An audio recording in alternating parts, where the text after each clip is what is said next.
chao. Cerré el cuaderno, volví a casa y se lo entregué a mi mamá. Y no supe nunca más de ese cuaderno.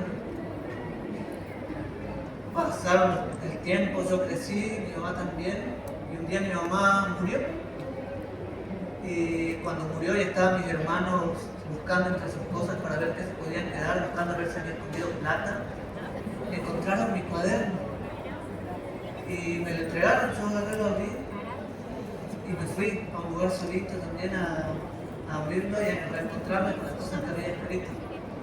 Y escribí cosas como las veces que le reventaban los vidrios de la ventana a la vecina, o cuando le sabíamos tocar la cola a las compañeras en el recreo, o cuando le molestaba a un compañero porque era diferente a nosotros.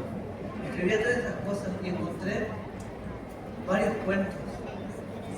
Encontré, por ejemplo, uno de una leona y un león, donde el león estaba escondido entre los arbustos, observando a la leona, y veía cómo la leona estaba tranquila, acostada en el pasto, disfrutando de la vida en su momento. El león la miraba y de pronto sale de su escondite y se acuesta al lado de la leona. La leona, que estaba bien con su soledad, lo mira y se aleja, pero el león vuelve a insistir, se levanta y se va y se acuesta al lado de la leona. Y esa secuencia se repetía todos los días, la misma dinámica, el león insistiendo.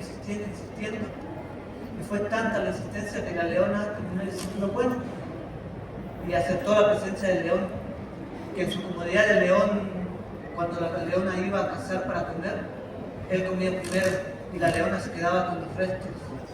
Y se repetía esa secuencia hasta que la leona se cansó y un día se fue. Y el león la encontró porque tenía un buen olfato. Y no solamente por eso, cada vez que la leona se iba, porque intentó escapar varias veces, alguien le decía que está allá, por allá se fue, está acá. La leona empezaba a irse y a irse, a irse. Y un día renunció. Y renunció dejando de cazar, empezó a debilitarse porque no comía, no se alimentaba. Y cuando se dio cuenta de que su vida corría peligro, hizo un último intento, se escapó, corrió, hasta que el león la encontró. Y cuando el león la miró ahí, se dio cuenta de que no iba a contar más con esa presencia, no iba a contar más con la leona. Entonces levantó sus enormes y suaves garras y la dejó caer sobre el cuerpo de la leona repetidas veces, hasta matarla. Ese fue uno de los cuentos que encontré yo. El otro cuento ya era de personas, no era de animales. Era el cuento de una persona que estaba aburrida de su vida porque había entrado en una vida monótona. Nada lo satisfacía, nada lo hacía feliz. Y pensaba qué podía hacer. Y de tanto pensar encontró que estudiar le modifica la vida a cualquiera. Entonces se impuso a estudiar y estudiando conoció a un compañero. Estas dos personas se llamaban Juan y Pedro. Juan era el que estaba queriendo estudiar y cuando conoció a Pedro fue importante porque no solamente lo conoció a Pedro, conoció a un amigo, conoció a alguien al cual podía ir a su casa cuando quería. En una de esas veces cuando fue y no estaba la madre, que ya lo conocía y lo invitó a pasar. Y una de esas veces conoció a la hermana de Pedro. Y cuando la vio bajar por la escalera y ver que ella iba leyendo un libro, tomando un vaso de agua, él se enamoró perdidamente de ella. Juan estaba enamorado no solamente de ella, sino de las cosas que leía, porque esa vez Carmen tenía un libro en la mano y era de Julio Cortázar, como la cena. La tenía ahí, estaba leyendo. Y era el autor favorito de él. Y él no dejaba de pensar en esa situación de ella, bajando las escaleras, leyendo el libro, tomando agua. Y otra de las tantas veces que él fue a buscarlo a Pedro, donde estaba, y tampoco estaba la madre, estaba solamente Carmen, él decidió esperar afuera. Ese día hacía calor y el calor te hacía transpirar sin moverte. Y Carmen se apiadó y salió de la casa con un vaso de agua con hielo y se lo entregó. Cuando Juan la vio venir a Carmen, recordó primera vez que la había visto. Y sin recibir el vaso, empezó a decir, toco tu boca. Con un dedo toco el borde de tu boca. Voy dibujándola como si saliera de mi mano, como si por primera vez tu boca se entreabriera. Y me basta cerrar los ojos para deshacerlo todo y recomenzar. Y ella empezó a acercarse lentamente hasta que sus labios tocaron ese dedo. Y empezaron luego a besarse lentamente, sintiendo cómo su lengua iba y venía en un recinto, como si fueran peces. Y ese fue el primero de muchos besos, porque a partir de ese momento empezaron a besarse en la plaza, en la biblioteca, en el cine, en el teatro. Se besaron arriba de un alfiler dentro de un zapato, se besaron en la cucha del perro, se besaron en todos lados. Pero cuando se besaron en la plaza, ahí los vio la gente. Y lo vio el Saturnino y dijo, ¡qué cabrón! Y lo vio Pacheco y Pacheco dijo, ¡ah, mirá cómo come el Juan! ¡Mirá cómo come el Juan! ¡Qué bien! Y cuando los vio Lidia dijo, ¡che! No importa, vive el amor, vive el amor, vive el amor. Y cuando los vio la mamá, no dijo nada. Guardó silencio y se fue a la casa. Cuando Carmen regresó a su casa, la mamá la estaba esperando, enojadísima. Y le dijo, vos tenés que pensar primero en los estudios, después en el amor. Y le prohibió esa relación. Y ella, ofendidísima, se fue corriendo a la casa de Juan. Y Juan la consoló, la abrazó y sugirió que para pasar ese mal momento tenían que viajar. Y le dijo, viajemos. Así en algún momento van a aceptar lo nuestro. Y empezaron a viajar, ella dudaba, pero él la convencía, se iban de un lugar a otro y ella dudaba y él la terminaba convenciendo de seguir viajando. Y así un día llegaron a la frontera, a La Quiaca. Cuando estaban en La Quiaca dijeron, ya que estamos acá, es un despropósito que no cruzamos la frontera, que vayamos a Bolivia. Y ella dudó, pero él también la convenció. Y cruzaron la frontera. Cuando cruzaron, al encontrarse con el carnaval, con los colores, con las comidas, pronto se olvidaron de los perros, de los gatos, se olvidaron de la mamá, de los estudios, de los hermanos, de los amigos, porque estaban ahí disfrutando el tinco, el salay, el potolo, el achachaidú, el misti, disfrutando de todos los colores que había en Bolivia. Y una noche, cuando estaban a punto de dormir, y ella no podía dormir y eran las 3 de la mañana, empezó a sentir una voz y esta voz no le dejaba dormir. La voz decía, ¿dónde estás? Volvé, ¿por qué te fuiste? Volvé, ¿dónde estás? Y ella no reconocía la voz y sentía tan clara la voz que juraba que esa voz estaba detrás de la puerta. Reconoció la voz recién cuando escuchó, ¿dónde estás, Carmen? Volvé, ¿por qué te fuiste? Y ahí reconoció que era su mamá la que estaba hablando. Salió de la cama, abrió la puerta y no había nadie, pero ella seguía sintiendo la voz. Ahí se dio cuenta de lo que había hecho y decidió volver. Agarró su mochila y empezó a llenarla de sus cosas. Cuando Juan se despertó y vio lo que estaba haciendo, salió rápido de la cama y cerró la puerta. ¿Qué haces? ¿A dónde vas? Vos no te podés ir. Mirá lo que hicimos. Mirá hasta dónde llegamos. No me puedes abandonar. ¿Me vas a dejar solo? Si te vas, yo me mato. Si a Carmen no le quedó más remedio que volver a la cama a acostarse. Y de ese día la puerta permanecía cerrada con llave. Sí salían a disfrutar, a compartir lo de Bolivia, pero la puerta estaba cerrada con llave. En una de las invitaciones del carnaval, ella aprovechó para invitarle vino, para invitarle cerveza, para invitarle todo para que él se emborrache y no sienta cuando ella esa noche metió las manos en el bolsillo y sacó las llaves.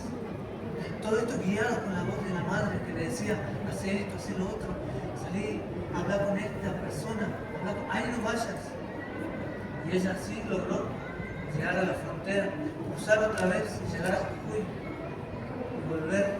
Y cuando llegó a su casa otra vez, después del momento de alegría de su regreso, la madre otra vez encontró firmeza y dijo, vamos a hacer la denuncia. Pero ella decía que no, por favor, que ella lo amaba, que no hagan eso. Y la madre, con su firmeza, le dijo, ¿qué no entendés? Hay que hacer la denuncia, porque porque él tiene 30 años y vos 15. Y ella empezó a llorar, la madre viendo cómo lloraba ella. Dijo, está bien, vamos a dejar la denuncia para mañana, para otra semana. Ya vamos a ver cuándo tenemos tiempo para ir a hacer la denuncia. Y Juan estaba otra vez en su habitación, aburrido, sintiendo que su vida no lo satisfacía. Y mira por la ventana y ve a los niños correr, porque estaban llegando tarde a la escuela. Y dijo, claro, estudiar le modifica la vida a cualquiera. Voy a estudiar. Este fue el segundo cuento que encontré. Y hubo un tercer cuento que encontré, que es la historia de Víctor, un niño que deseaba pasar el cumpleaños con su papá. Él estaba feliz porque se acercaba, pero su papá nunca pasó el cumpleaños con él. Su papá prefería irse a pescar con sus amigos en vez de pasar con su esposa y con su hijo. Y Pedro y Víctor, sabiendo que su papá no iba a estar, se puso a llorar porque él quería ir a pescar con él. Y su papá vio las lágrimas de él, vio el llanto y lo levantó por los hombros y lo sentó sobre la mesa. Le dijo, deja de llorar, yo te prometo que vas a ir conmigo y vos me prometés una cosa, que a partir de este momento nunca más vas a llorar. Y Juan y Víctor, con tal de ir, dijo, está bien, y prometió dejar de llorar.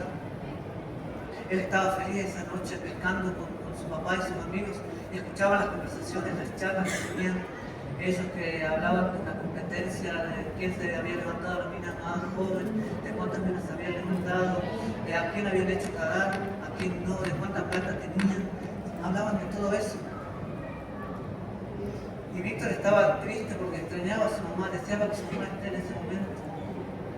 Y le preguntó, ¿y a mamá cómo la conociste? Y el padre en ese momento lo miró a los amigos. Los amigos le dijeron así. Entonces el papá lo levantó por los hombros y lo tiró al río. Víctor luchó para salir del agua porque estaba fuerte la corriente, y cuando salió y volvió a donde estaba el fuego, encontró a todos los amigos de su papá, incluso su papá, desnudos alrededor del fuego. Él estaba temblando y llorando, pero las lágrimas se simulaban por el agua del río que chorreaba por su rostro. El padre estaba gigante, enorme, como un oso, y le empezó a contar, cuando conocí a tu madre, ella estaba caminando por la plaza. Yo lo primero que vi fue su culo. No podía sacarme de la imagen de ese culo rebotando. No podía dejar de desearla, quería comer. Y no la conocía. Y se lo conté a mis amigos y ellos, como águilas, empezaron a rondar sobre ella para averiguar quién era, cómo se llamaba. Y investigaron y se dieron cuenta de que ella estaba invitada a una fiesta esa noche. Lograron incluirse como ratas a esa fiesta. Y ahí estaba ella, y estaba yo, y el padre. Yo veía cómo bailaba y me acercaba disimuladamente. Le invitaba un vaso de vino, un vaso de cerveza, le invitaba a bailar. Y en la señal de que ella tambaleó, la agarré del hombro y la arrastré hacia un lugar oscuro. Y desde ese momento empezábamos a amarnos, a querernos. Y también empezaste a crecer vos dentro del vientre de tu mamá. Y desde ahí formamos una linda familia, porque es tradición de acá que si una mujer queda embarazada del varón, tiene que formar la familia. Sí o sí, no hay escapatoria. Y ahí el padre hizo otra señal, le dio un golpe al hijo, y el hijo tirado en el piso.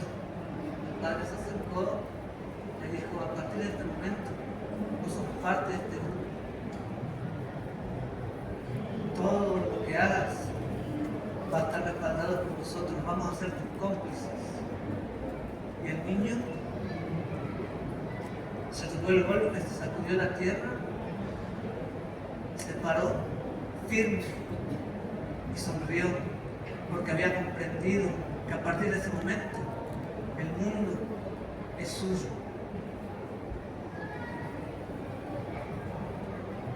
Y no fueron solamente estas cosas que encontré, o sea, yo seguí hojeando el libro, el cuaderno, y encontré una carta. Estaba en algún lado, está acá, no se rompió. Está acá, que decía para Joaquín. Entonces yo la abrí, la leí, y la carta dice: querido Joaquín, ahora que decidiste empezar a contar estos cuentos en busca de una reflexión, un cambio, te pido coherencia. Tiene que dejar de existir ese Joaquín violento, ese Joaquín que empuja, que golpea, ese Joaquín que insulta, que humilla, que amenaza, que abandona, ese Joaquín que impide, que quita, que exige, ese Joaquín que hace chistes dañinos, que toca sin sentimientos, que presiona, que acosa. Tiene que dejar de existir ese Joaquín que odia. Te pido que busques un equilibrio entre la energía masculina y tu energía femenina. Te pido que